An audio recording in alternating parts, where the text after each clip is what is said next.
আমার সিকিউরিটি নিয়ে অনেকের জ্বালা। নওশাদ সিদ্দিকী সিকিউরিটি নিয়ে ঘুরলে অমিত শাহ সিকিউরিটি হয়ে যায় না? সেই 5 টাকার পেনের খোঁচা দিয়ে আজকে সিকিউরিটি পেয়েছি আমি। যে আপনি আমার নামে চারিদিকে জয়ধ্বনি হচ্ছে, আমার নামে চর্চা হচ্ছে, আমাকে দেখার জন্য যে বলল রাত 1:30টা পর্যন্ত লোক অপেক্ষা করছে, শুধু তাই নয়, গতকালকে যেখানে গিয়েছিলাম ওখানে মায়েরা ঘুমাচ্ছিল, তার ছেলে গিয়ে ডেকেছে, এ ভাইজান এসছে ওঠো। মা আমার ঘুম ছেড়ে উঠে রাস্তায় চলে এসে আজকে নাকি ভোজরাট মাঠে একটা খেলা দিয়েছে, খেলাটালা কিচ্ছু হয়নি, ইচ্ছা করে আটকাবে। চলো কোনো সমস্যা নেই, মাঠ আমাদের রেডি আছে, তাই না? মাঠও রেডি আর প্লেয়াররাও রেডি আছে একদম।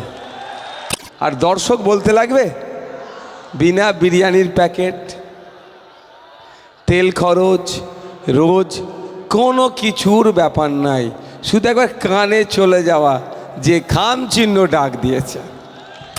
যে আপনি আমার নামে চারিদিকে জয়ধ্বনি হচ্ছে, আমার নামে চর্চা হচ্ছে, আমাকে দেখার জন্য যে বলল রাত 1:30টা পর্যন্ত লোক অপেক্ষা করছে, শুধু তাই নয়, গতকালকে যেখানে গিয়েছিলাম ওখানে মায়েরা ঘুমাচ্ছিল, তার ছেলে গিয়ে ডেকেছে, এ ভাইজান এসছে ওঠো।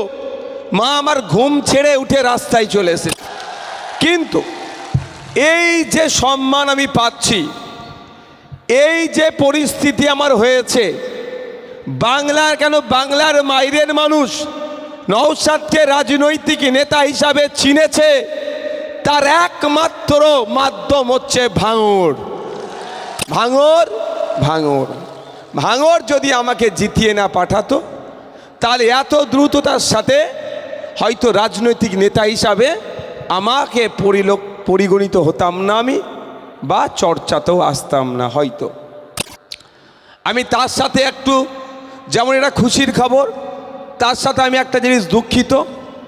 আমি আপনাদেরকে একটা দায়িত্ব নিয়ে বলতে পারি, আমার এখানে অঞ্চলে নেতৃত্বরা আছেন, আজকে আমাকে দুপুরের পর থেকে ভাঙড়ের প্রচুর শুভবুদ্ধি সম্পন্ন মানুষ ফোন করেছেন, মেসেজ করেছেন যে ভাইজান আপনাদের তো যদি ডিজে বাজিয়ে হই হই করে তাহলে অন্যদের থেকে আপনি কেন, কিভাবে ডিফারেন্স?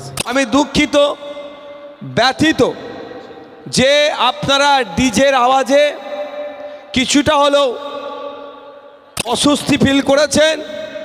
তার জন্য আমি মঞ্চ থেকে আপনাদের কাছে আমি দুঃখ প্রকাশ করছি, এবং আমার অঞ্চল নেতৃত্বরা এটাও জানতো না, কারণ আমাদের নির্দেশ অঞ্চল নেতৃত্বদের কাছে দিয়ে আছে, কোনো 1-2-1টা বুথ থেকে এই ধরনের কার্যকলাপ করেছে। তবে আমি মঞ্চের নেতৃত্ব আমার যারা আছে তাদের বলবো, এটা আমাদের লক্ষ্য রাখতে হবে যে শুভবুদ্ধি সম্পন্ন মানুষ ভাঙড়ে তারা আমাদেরকে ফলো করছে। সুতরাং তারা শুধু নয়, আমার ফুরফুরা শরীফ থেকে আমাদেরকে যায় সব সময় ফলো করে, তার নামটা কি বলুন তো? তিনিও ফোন করে, তিনিও যোগাযোগ করিয়ে তাড়া দিয়েছে আমাকে।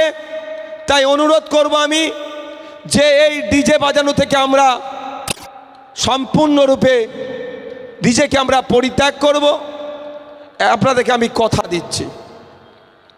আর ডিজে বাজানো আইনত নিষিদ্ধ। তাই অঞ্চল নেতৃত্ব যারা আছেন তাদেরকে বলবো, আপনার লিডার উঠে প্রকাশ্য মঞ্চে ক্ষমা চাইছে মানে আপনাদেরকেও দেখতে হবে যে আপনাদের লিডারকে দ্বিতীয়বার না ক্ষমা চাইতে হয়, এটা মাথায় রাখবেন। আমি গুটি কয়েক গুরুত্বপূর্ণ বিষয়ে কথা বলবো আপনাদের সামনে, তার জবাব যেগুলো দিতে চাইবো ভেবেছিলাম গুটি কয়েক কথা বলবো, তার মধ্যে বেশ কিছু কথা আমাদের শামীমদা, আমাদের বিকাশ স্যার, আমাদের নেতৃত্বরা বলে দিয়েছেন। তারপরেও আমি বলছি, আমার সিকিউরিটি নিয়ে অনেকের জ্বালা। আমি আপনাদের কথা দিচ্ছি, আমি সিকিউরিটি ছাড়া 2.5 বছর এমএলএ ছিলাম, আমার সিকিউরিটি লাগেনি। 15ই আগস্ট পতাকা তুলতে দেবে না বলেছিল ভাঙড় 1 নম্বর ব্লকের প্রাণগঞ্জ অঞ্চলে, তখন আমি নিমকড়িয়াতে ছিলাম, নিমকড়িয়ার আমার সাথে শয়ে শয়ে মানুষ বলেছিল ভাইজান আপনার সাথে আমি পতাকা তুলতে যাব। আমি তাদেরকে বলেছিলাম আমার এই সোনপুর ব্রিজ নয়, এই বাঙর কলেজ মাঠের ব্রিজ অর্থাৎ 2 নম্বর ব্লক যেন না পার হয় আমার গাড়ির সাথে, আমি একাই যাব, জাতীয় পতাকা তুলব, কার সাহস আছে আটকাই আমি দেখব। একা গিয়েছিলাম, ওখানে যাওয়ার পরে নেতৃত্বরা এসেছিল, সেখানে আমি জাতীয় পতাকা বাঁশ পুঁতে জাতীয় পতাকা ওখানে উত্তোলন করেছিলাম। সেই সাহসে নিয়ে আমি ঘুরি। কিন্তু প্রশ্নটা নয়, নওশাদ সিদ্দিকী সিকিউরিটি নিয়ে ঘুরলে অমিত শাহ সিকিউরিটি হয়ে যায় না? আমি আজকে এখান থেকে একটা চ্যালেঞ্জ আমিও করছি, নওশাদ সিদ্দিকী সিকিউরিটি ছেড়ে দেবে, রাজ্যের সিকিউরিটিও লাগবে না, অন্তত উনি এটা ঘোষণা করুক দিল্লিতে যখন উনি এমপি হয়ে যান ফ্লাইট থেকে নামে সিআইএসএফরা তাকে মেন গেট অবধি ছেড়ে দেয়, তারপরে মেন গেট থেকে পার্লামেন্ট থেকে তার বাসভবন বা উনি যেখানে থাকেন সেইখানে তিনি দিল্লি পুলিশের কোনো সহযোগিতা নেবে না, তথা অমিত শাহর পুলিশের কোনো সহযোগিতা নেবে না। এই এগ্রিমেন্টে আসুক, আজকে এগ্রিমেন্ট করলে সকালে এগ্রিমেন্ট করবে, 1 ঘন্টার মধ্যে আমি আমার নিরাপত্তা রক্ষী ছেড়ে দেবো। কি বলছি বুঝে আসছে? দিল্লি পুলিশ কার আন্ডারে থাকে? অমিত শাহজির আন্ডারে থাকে।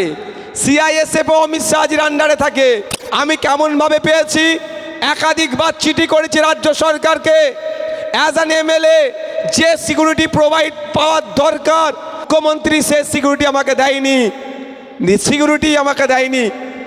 তারপরে স্পিকার স্যারকে করেছি চিঠি, তারপরে কেন্দ্রের স্বরাষ্ট্রমন্ত্রীকে করেছি, কেউ আমার ডাকে সাড়া দেয়নি। আমাদের আইনজীবী শামীম ফিরদাউসদার সাথে আলোচনা করে সেই 5 টাকার পেনের খোঁচা দিয়ে আজকে সিকিউরিটি পেয়েছি। আমি এর খোঁচাতে পেয়েছি, কারো দানে আমি পাইনি, এতটুকু মাথায় রাখবেন।